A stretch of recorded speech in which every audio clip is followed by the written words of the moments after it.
What is going on, people? I am going to provide you with a fuel consumption comparison between the Athena Get SX1 and the factory or stock ECU that comes on this 2024 KTM 500 EXC-F. There's a number of things we need to go over before we get into that. The first one is, not only is this video going to provide you information in and of itself, but it is a follow-up or supplemental for the test I performed on this bike when it was stock. I made a video for that, and I will include the link to that video in the description for this video. So what else? What has changed between the stock bike and now? So the bike now has an Athena Get SX1 ECU installed on it, and it has a Pro Moto billet end cap by Fastway on an otherwise factory exhaust. That's important to know because these parts were purchased from Takomoto Co. And Takomoto says that not only do they have unique tunes on their Athena Get ECUs, but they pair them to the exhaust. So depending on where you buy the ECU from and what exhaust system you're running, your results could vary slightly. What else? So I performed this test 3 times total, once with the stock ECU, a second time with the Athena Get in map 1, and a third time with the Athena Get in map 2. Other than that, it was performed on the same route, same rider, same gear, same luggage, so all the same weight, and I made a very deliberate effort to ride the bike the same way in terms of my riding habits and my throttle input. That way I could try to get as much of an apples to apples comparison as possible, because this is a real world test. I am out riding. There's a little bit room for, you know, human error in different conditions and whatnot, but I made a very, very conscious effort, and I'm pretty confident that I did pretty well on that to get us as close as we can to a good real world comparison. So this video is going to differ from the video I made with the stock test in that I have made a spreadsheet, and I put some of the results and the data that I've compiled from these tests into that. And what I'll do in the next clip is go over that stuff with you guys so we can see what all those numbers were in terms of consumptions and distances and all of that.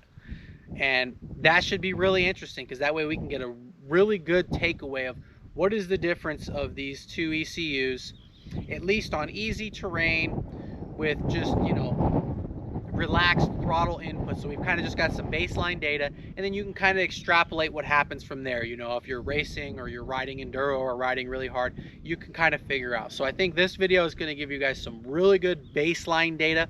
Again, easy terrain, relaxed throttle input, and you can go from there. You know, sky's the limit, or should I say the bottom of your wallet or the bottom of your tank is the limit from there. All right, so let's get that spreadsheet up and let's go over that information. All right, so here is the spreadsheet I've made up with the final results from the 3 fuel consumption tests we performed. So if you look at the top left of the grid portion here, you got rows A and 1. You can see down row A, I've got criteria listed. So these were values that I tracked as I performed the test so that we get some level of consistency here. So you'll see on row A and row 1, if we go horizontally to the right on 1, we've got the ECU models, we've got the stock unit, the Athena Get SX1 in map 1, and the Athena Get SX1 in map 2. So what I'll do is I'll go down these criteria and cover them for you guys, and then we'll just go over through the 3 and talk about it. So of course, you could just pause this and you could look at it, and that's great, but it might be beneficial for you guys to hear my explanation on some of these things, because there are some variables, and you know, just since I've got some experience with the bike now and I've just started kind of notice patterns, might be worth hearing. And you probably also see on here I have listed values both in imperial and metric, but for the purposes of simplicity for me recording and editing this, I'm going to just read off the values in imperial because I'm based out of the United States, so that's just how I'm going to do it. But everything is there in metric for any of you that want those values. Okay, so we went over the ECUs. We've got our criteria in. We also know that these tests were all performed on the same route. So, okay, we've got all that. The other thing to know, you guys, is for anyone who's not aware, is fuel economy and fuel consumption can vary significantly depending on a variety of factors. So when you're talking motorcycles, This is your weight of your rider, your cargo, your riding style or your throttle input, road conditions, weather conditions. Those things can have significant impacts, especially, if you've got big swings in rider weight and big swings in weather. So we didn't have too bad of swings here in weather. Obviously, it was the same rider, same bike. So we've got a pretty good comparison. So let's get started here. So this test was a pretty long test. It was over 100 miles total.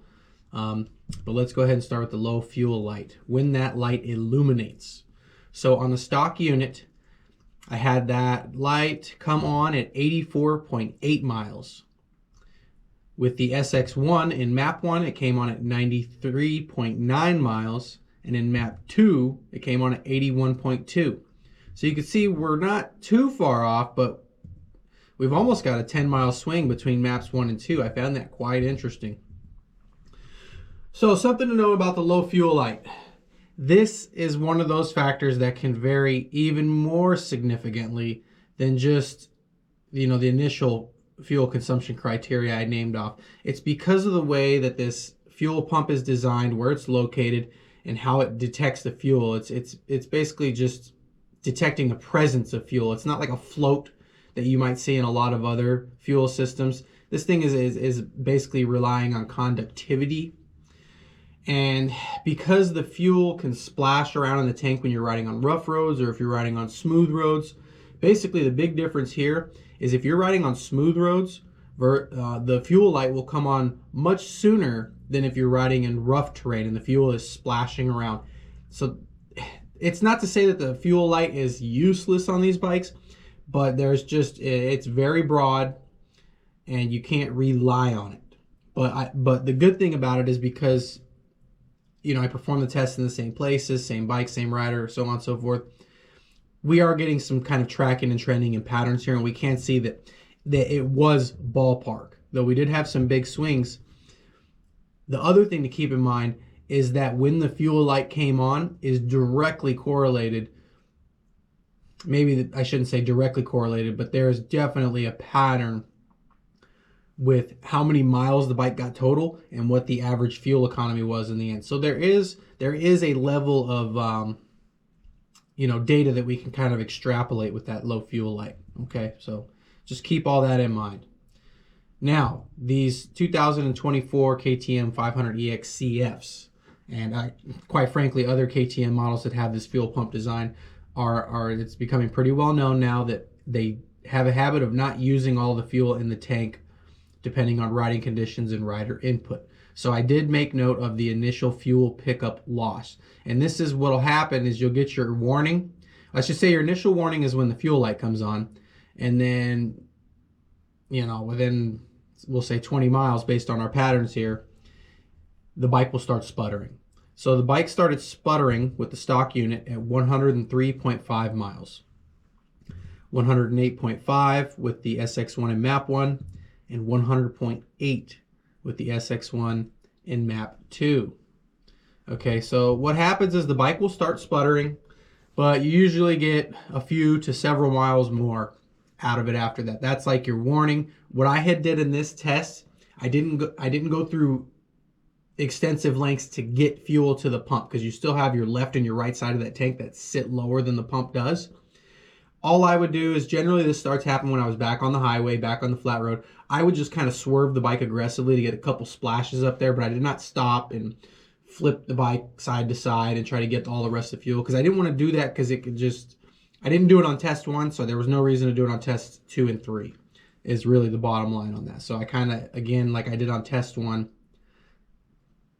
I just rode the bike just to see what happens, kind of as if you don't really know there's a fuel pickup issue with this bike, right? To kind of give us that result of just like an end user, oh, here's what KTM got, what happens, you know what I mean? That's what happened here. All right, so then we got the pickup issue on those, and then the bike stopped picking up fuel stock at 110.5 miles. The SX1 map 1 non-applicable. Okay, so what does that mean? When I did the stock test, I ran out of fuel on the highway on the way back. And I needed to do that because that was kind of my baseline. As I mentioned, I just wanted to see what happened with the bike. that bike stopped, or that test with the stock unit stopped at 110.5 miles. So I pulled over on the side of the highway. I had some auxiliary fuel. I added that in, and then I went to a fuel station and I calculated the results based on what happened. So that was going to be the fuel station that I used, and that first test was going to be my end point moving forward. So on test 2 with the SX1 and map 1, I actually made it to that fuel station. The bike did not run out of fuel. So needless to say, the bike went further on that test on the tank of fuel. So that's why that one says non-applicable. That bike made it to the end point that was established based on test 1. Okay. So SX1 map 2, the bike ran out of fuel at 104.9 miles. Same thing as test 1. I had to pull over, put auxiliary fuel in, and then travel to a fuel station and do a calculation. All right. So I recorded some distances as far as distance on highway and distance off-road. So you could see the distance on the highway is going to vary because we got 24.2 miles on the stock, 27 miles on the SX1 map 1, 18.6 miles SX1 map 2. That's where they ran out of fuel on the highway, but that's the total miles on the highway. So on my ride in, my ride out, I calculated my totals. That's what those are, just to kind of give you guys an idea, because it's mixed riding. We had some highway and some off-road. Most of it's off-road, and because this test was performed the same for each one, means I started at a fuel station, I ended at a fuel station, highway in, off-road, highway out. They all have the same off-road miles.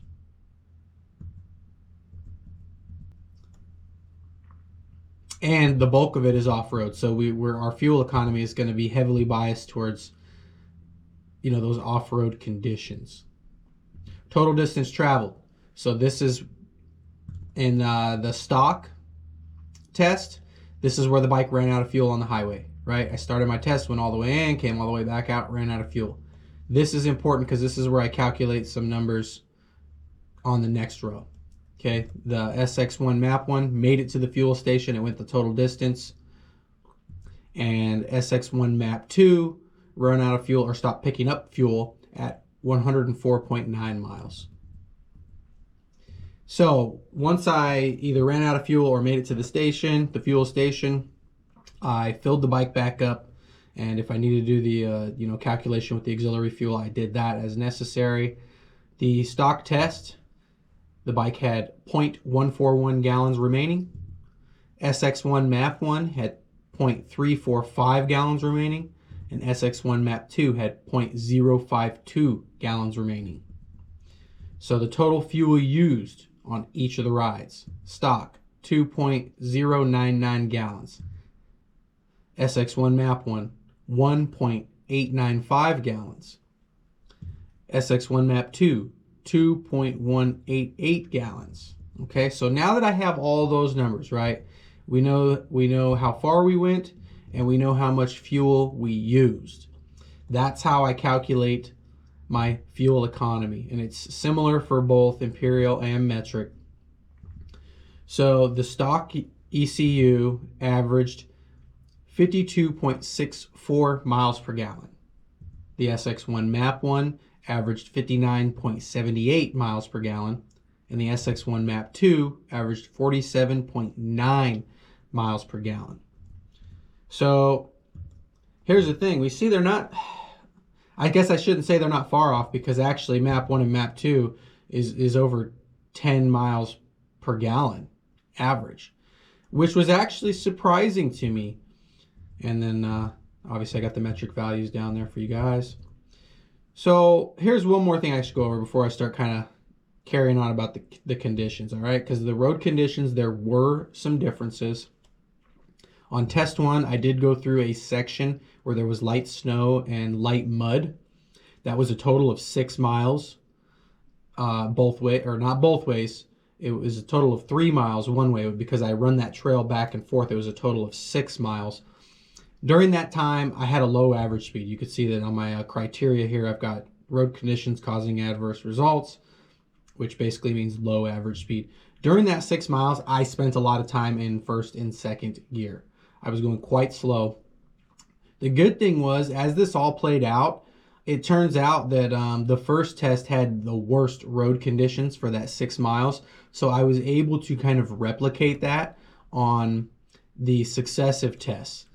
So I came back for the SX1 Map 1 test, and I knew when I go through that section, I was just going to slow down because I didn't want to skew the test so much. So I did. I came through, all the snow was melted, the mud was gone, and I was able to slow down for those 3 miles each way. And then funny thing is, on that test that day, some rain rolled in. And as I was coming back, there was a section beyond the section in the first test that was affected. And it rained just enough that the road got slick and a bunch of puddles popped up. So I had to slow down again. And but I took note of all that because that caused me, again, I was, first and second gear. And it was sliding pretty good. I mean, this mud out here, man, it just doesn't take much water. You don't have to be deep. You don't have to be up to your hubs in mud. I mean, it's just an inch or two of this stuff, and you're sliding around like crazy. So I slowed down. I really didn't have a choice. I had to slow down. So I took note of both of those, and in test 3, or during test 3 in the SX1 Map 2, I knew that on my way in I was going to have to simulate that snow and mud from test 1. Did that, and then on the way out I had to simulate that fluke rain that came in. So that was a total of 12 miles that were affected on those, but I simulated it for map 2 and just slowed down so that we could kind of get some fair comparisons there. But there really wasn't any harsh conditions on map 2, with the exception of temperature. And you guys, I know I didn't include temperature on these, and I wish I did, but I really didn't have some type of thermometer or a way to gauge temperature with me. And because of this area is remote, there's not anything on the internet. Like, I can't look at like tracking and trending weather there. So there was some swings. Actually, even though there was light snow and mud in test 1, the weather was actually quite nice that day. It was pretty much sunny all day, and it did, obviously, when you get up to that summit where the snow and mud was, it was cool out, but it was really a nice day. And then the SX1 Map 1 test, or test 2, started out as a really nice day, and even when I came in, when the cloud cover was rolling in, it was nice. But man, the temperature dropped. I think it may have been the coldest after that rain rolled through in that canyon I had to go through. And again, I didn't have a temperature gauge, but it probably got down in the 40s for sure, 40 degrees Fahrenheit. Hard to say. And then it was just warm all day in test 3. So there probably was some temperature swings. We're probably talking somewhere from, let's say if I got down to 40 degrees Fahrenheit, it probably got up to the high 80s or low 90s in some points on the warmest day. So there are some temperature swings, but I mean, I really don't have the type of equipment to try and factor that in to fuel consumption. So I kind of just left that stuff out because, like I say, it was the same rider, same bike, just changed the ECUs. All my cargo, everything was the same. And as I mentioned in the beginning of this video, I made a deliberate effort to ride the bike the same. So with all that said, the first thing we're going to notice when it comes to the average fuel economy and the total gallons used is that they really weren't that far off from each other. When you look across these three, it's not a huge difference. You're talking a difference of 10 miles from what the SX1 and Map 1 got and what the SX1 and Map 2 got. So, if you're out somewhere and you run out of fuel, could be a 10-mile difference, for how far you're hoofing it, or whatever your exit strategy is for that. But same thing with fuel economy. When you look at these economies, they're not too far off. But basically what I've concluded with this, without going back and doing multiple follow-up tests with the ECUs and map switches, which you really would probably need to do, or you would have to have some type of device that you can record live data with and come back and analyze on a computer. It is what it is. But I think ultimately the main takeaway for me with these ECUs and maps is that you can get similar fuel economy. They're not way off. I actually was expecting the SX1 to get worse fuel economy in both maps because they say that the stock runs so lean. You know, well, okay, well, that's a fuel thing. But obviously there's more to the story when you go to the programming on your combustion. So we can't just totally rely on being lean or rich, you know, or the heaviness of fueling, because obviously the hot map, the SX1 and map 1, did the best. And I was shocked, you know, at the end. I was like, wow, so the most powerful map actually was the best. So the end conclusion there is not only can you get similar fuel economy between them, but probably the biggest discrepancy would have been me trying to make sure I rode the bike the same. And when you're riding a total distance off-road of 86 miles, that's kind of hard to do, even on easy conditions. You know what I mean? Like, I don't have like a GPS that was logging and telling me, hey, slow down, go this speed there. I just had to kind of just say, okay, I know how I rode through this section last time, and do that for 86 miles. So that's a bit of a task, but I know I did a pretty good job of it. But I think the discrepancy is probably somewhat present here in our average fuel economies and our total fuel use. I think if you had like a perfect, exactly the same throttle input and test across the board, the results would have been closer on these units. Hard to say, but again, end of the day here, we see that you can get reasonably similar fuel economy with the different ECU and maps. So I hope this is helpful to you guys. I mean, there's a lot of other stuff we could go over. I know one other thing that came up, there were some people expressing concern about the accuracy of the bike's computer, the calibration. So, you know, that could be real. And then you could also bring up the accuracy of the calibration of the fuel pumps that I was using. So if you put those two things together, okay, the bike's not accurate, and when was the last time that fuel station calibrated their pumps, and how close are those, so on and so forth. Yeah, I get it. Those could be off, but you know, it was the same bike, same computer, and it was the same fuel station. So even if those are inaccurate, I did perform these tests the same. So if there's a discrepancy with the bike, a discrepancy with the pump, we have the same discrepancy across these three tests. So even if the final numbers aren't totally accurate, they are relative to each other. So they're inaccurate the same amount, you know, plus or minus any discrepancy of my throttle input. So anyways, you guys, I thought this was kind of interesting video. It's really interesting for those of you that are considering some of the dual sport bikes, particularly these KTMs. And because you hear all this hype or this necessity to put new ECUs on them because of the way they run stock, and you know, everyone's got their opinions on that. The bottom line is, if you want the bike and you know your fuel economy is part of your criteria for remapping the bike or putting a new ECU on it, which it was for me, which is why I did this test. Now you know you don't need to fear the Athena Get SX1 under the premise that it's going to consume more fuel. It's going to have more to do with how you ride and where you ride than just changing the ECU itself. One other criteria I should mention that I may not have mentioned throughout this video is elevation. This test starts out around 3,000 feet of elevation, and the summit on that trail was 6,683 feet. So we were between 3,000 to 6,600 feet of elevation during this test as well. All right, if I missed anything in there, which I'm sure there's a lot of things people are probably looking for in there, reach out to me in the comments. I'll see if I can answer you. But I think this gives you guys a ton of information you can go over and you know, draw some conclusions and make some decisions with if that's what you're here to do. Anyways, thanks for watching, and we'll see you in the next one.